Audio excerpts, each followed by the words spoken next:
Nothing in the Caribbean seemed out of the ordinary. Until a military radar recorded an event that would completely change the geopolitical balance of the hemisphere. A U.S. naval formation advanced with the confidence of those who know they are untouchable, led by one of its symbols of power, a Nimitz-class aircraft carrier. For any country in the region, simply seeing it in nearby waters was a message.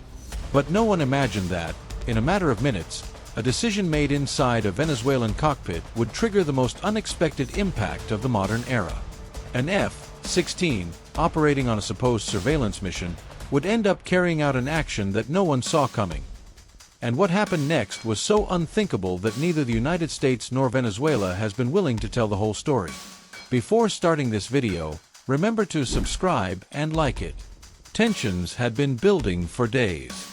Venezuelan intelligence detected that the aircraft carrier was approaching too closely an area Caracas considered highly sensitive. Unconfirmed reports claimed that embarked aircraft had flown over an unauthorized air corridor. Although never officially announced, the Venezuelan High Command ordered constant air patrols with F-16s to prevent further incursions. The missions were reconnaissance, not combat. Or at least, that was the case until the early morning when the F-16 identified as Eagle 23 received an encrypted transmission, hostile target in aggressive maneuver.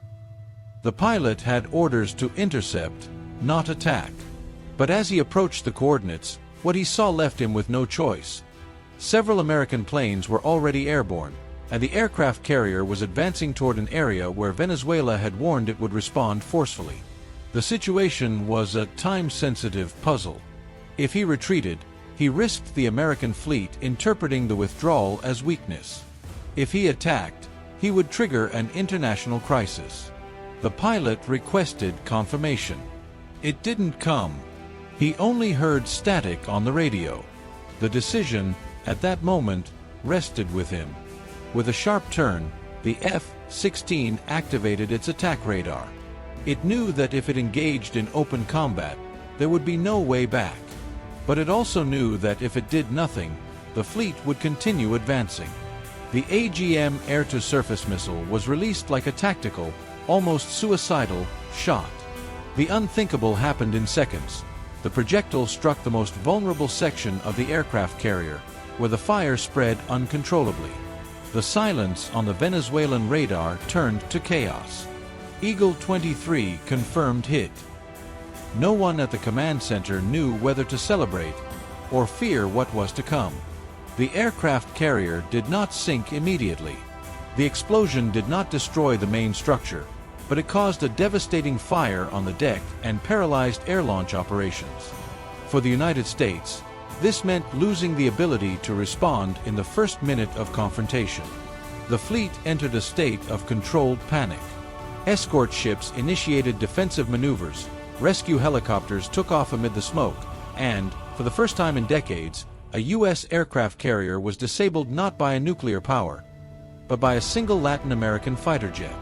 Meanwhile, the Venezuelan F-16 made no attempt to flee. The pilot knew he had crossed a point of no return and that the response would be immediate. But he wasn't attacked. The foreign fleet couldn't open fire without knowing who else was prepared in the area. For 40 agonizing seconds, both forces observed each other without communicating. When the American formation finally obtained a safe window to respond, it was too late. The F-16 had reduced altitude, masked its signature, and disappeared into the coastal terrain. The United States had not only suffered a blow, but had lost the pilot responsible. The impact wasn't merely military. It was symbolic. The country with the most powerful arsenal on the planet had just seen its supremacy challenged by an aircraft that, in theory, shouldn't have been capable of doing so. The question that began to circulate from Washington to Caracas was the same. Was the attack an order, or an individual decision? The response was as dangerous as the missile that had hit the sea that night. From the moment the aircraft carrier became inoperable, the military world entered a dimension where events unfolded faster than politics. In Washington, strategic warning systems registered the impact before the first human reports arrived. Internal communications were activated urgently, aircraft carrier out of service. There were no written protocols for processing the idea that a power with the largest military budget on the planet had been compromised by a single South American aircraft. The unthinkable was now a reality. And the worst part was the uncertainty. If an F-16 had managed to penetrate defenses, what else could possibly be prepared? While thousands of analysts in the U.S. searched for an explanation, the fleet in the Caribbean stood alone, improvising a response in a scenario for which no one was trained. A damaged aircraft carrier shouldn't open fire without assessing the diplomatic consequences, but neither could it remain motionless, exposed, waiting for the next missile. What happened was something that never appears in manuals. The chain of command began to fracture. Some commanders demanded an immediate counterattack.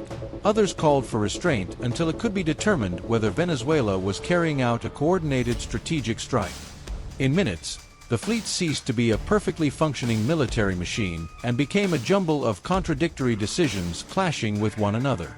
Venezuela, too, was caught between two worlds. The pilot of Eagle 23 had not returned to base. He had voluntarily disappeared from all radar, perhaps to avoid reprisals, perhaps to avoid forcing his country to choose between denying or celebrating. At the command center, no one knew if the attack had been part of a secret plan or a decision based on a real-time threat assessment. This uncertainty was more dangerous than any missile, because it prevented the creation of a coherent response.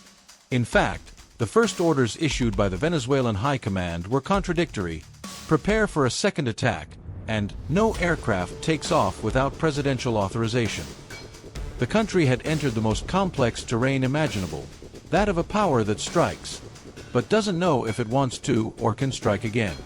As both sides sank into uncertainty, military satellites from several nations began repositioning themselves over the Caribbean. Russia, China, France, the United Kingdom, Brazil, and other countries that didn't want to be drawn into the conflict activated orbital surveillance. They wanted to understand whether it was a spontaneous attack or the start of a larger operation. The entire planet was watching a small on the map, waiting for the next move as if observing the first domino before it fell.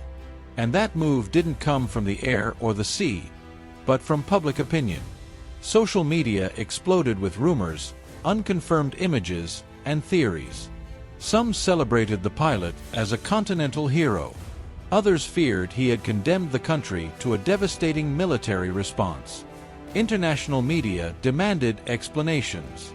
U.S. lawmakers called for retaliation. Latin American governments convened emergency committees. However you looked at it, the impact was no longer just military. It had become psychological, political, and media-driven. The damaged aircraft carrier was now a symbol that had changed the global conversation. And in that tense atmosphere, the U.S. fleet made an unexpected decision: to silently evacuate the operational area. Not a chaotic retreat, but a calculated maneuver to move away from any scenario where a second missile could finish the job. The damaged aircraft carrier began to be escorted to deeper waters, while its entire perimeter was reinforced with destroyers and missile defense systems. But there was a chilling detail. Despite the tactical evacuation, the U.S. pilots did not immediately return to the deck. They remained airborne, awaiting authorization to attack or defend, circling over the sea like predators waiting for their prey to move. Venezuela, for its part, did the most surprising thing. It did nothing. It didn't launch any planes. It didn't issue any statements. It didn't alter its visible military posture. The country seemed frozen, as if it didn't want to give the world any clue as to its true intentions. This stillness was interpreted in two opposing ways. For some American analysts, the silence was a gesture of restraint. They didn't want more war. For others, it was a diversionary tactic. They were waiting for the fleet to settle into a vulnerable corridor before a second attack. No one knew which of the two scenarios was real, and the most dangerous thing is that both were equally plausible. The Venezuelan pilot was still missing. His silence fueled a dangerous narrative. If he had acted out of personal spite and the government condemned him, it would humiliate its own military defense. But if they supported him, they would be indirectly declaring war. Every second made the decision harder to reverse. What thousands were discussing publicly without understanding was that, in that solitary cockpit, a man had made a decision that now held two countries hostage. Hours later, the last thing anyone could have imagined happened. Neither side attacked. The aircraft carrier continued to sail away, and Venezuela remained motionless. On the surface, the crisis seemed to be cooling down. But beneath that silence lay a reality that both sides understood perfectly. There was no turning back. The United States would never forget that a Latin American F-16 had accomplished what no nuclear power had achieved in decades. And Venezuela knew that, even if there were no reprisals that day, the score remained open, with interest accruing. There were no public agreements, no apologies, no official threats. The crisis ended without any statements. Because there was something neither the United States nor Venezuela wanted to admit. The most dangerous war isn't the one that breaks out. It's the one that remains unresolved. As always, if you enjoyed this video, don't forget to subscribe and leave a like. See you in the next video.